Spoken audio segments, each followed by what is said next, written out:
Ukraine opens its military to the global recruitment market. Ukraine is turning to the global labor market to fill its infantry ranks, with Defense Minister Mikhailo Fedorov announcing that the government will license private recruitment companies to sign up foreign nationals for the Ukrainian Defense Forces, paying those firms approximately $7,400 per recruit they bring in, while offering the soldiers themselves monthly salaries of up to $11,100 for frontline assault positions in what Fedorov described as the first stage of the biggest military service reform in Ukraine's history. The announcement, made in an interview with the YouTube channel Pressing and reported by United 24 Media, formalizes and scales a recruitment activity that has been operating informally for years. Thousands of foreign fighters have served with Ukrainian forces since Russia's full-scale invasion began in February 2022, primarily through the International Legion of Ukraine, a volunteer formation established by presidential decree that has attracted fighters from dozens of countries, including the United States, the United Kingdom, Canada, Georgia, and across Europe. Fedorov acknowledged that several organizations already operating in Ukraine have been finding, processing, and accompanying foreigners who want to join Ukrainian service. This is already an established process, Fedorov said in the interview. There are several institutions in Ukraine that conduct recruitment of foreigners. They have already brought thousands of people. What the new framework adds is scale, structure, and financial incentive. Under the mechanism currently being prepared for cabinet approval, private companies will be able to obtain licenses to recruit foreign nationals and will receive 300,000 hryvnias, approximately $7,400 at current exchange rates, for each foreigner they successfully bring into Ukrainian service.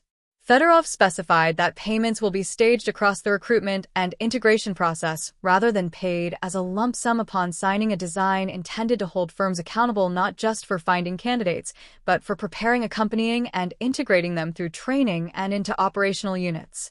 The target the ministry is working toward is substantial, Fedorov said. Ukraine aims to have foreign nationals fill between 30 and 50% of all assault and infantry positions in the defense forces. That would represent a fundamental shift in the demographic composition of Ukraine's ground combat units, the formations that bear the highest casualties and are most directly responsible for the outcome of the attritional fighting that has defined the war's most recent phase. Ukrainian Commander-in-Chief General Alexander Syrsky described the reform package as the first stage of a large-scale transformation, with further changes to recruitment and mobilization to follow in subsequent phases. The salary figures Fedorov cited are designed to make Ukraine competitive in the international market for military volunteers and experienced fighters.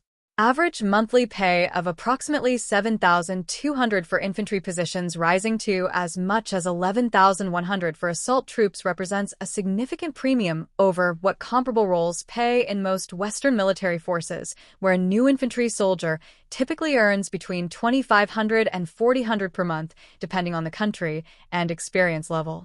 Fedorov described the new compensation rates as the highest infantry salaries in the world, a claim that reflects the genuine scarcity and value of experienced ground fighters willing to serve in high-intensity combat. The pay increases are part of a broader salary reform announced by President Volodymyr Zelensky on June 12, 2026, which also raised base pay for non-combat roles to a minimum of approximately $670 per month and introduced new fixed-term contracts, giving soldiers a defined service duration for the first time since the full-scale invasion began. The appeal of those rates to the target audience, however, comes with a complication that Ukraine's own Deputy Defense Minister, Mstislav Banik, acknowledged publicly. Current Ukrainian law allows foreign contract soldiers to terminate their service after completing 6 months, a provision that creates a retention problem if the government is aiming for foreign nationals to constitute up to half of its assault formations. Banik said the ministry is working on the issue, but declined to state whether the 6-month exit provision will be changed, noting that discussions were ongoing. Addressing that question will be critical to the reform's long-term success, because a recruitment pipeline producing thousands of foreign soldiers per month loses most of its strategic value if a significant fraction exercises the 6-month exit option before accumulating meaningful combat experience.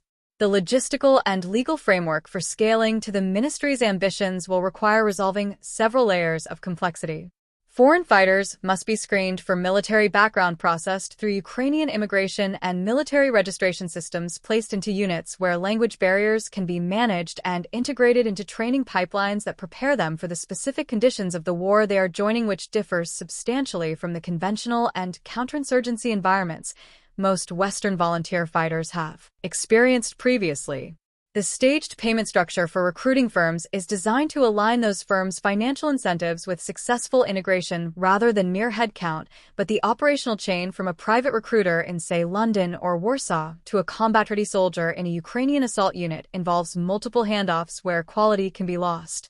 The scale Fedorov described tens of recruiting companies bringing in thousands of foreign soldiers per month would represent one of the most ambitious military manpower initiatives any country has attempted in the modern era outside of wartime conscription.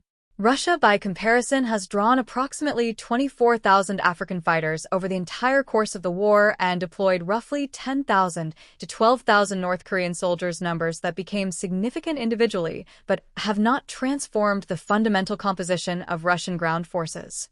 Ukraine is targeting something categorically more ambitious, a structural change to who fills its most dangerous combat roles implemented through a licensed commercial recruitment market with financial incentives aligned to outcomes rather than inputs.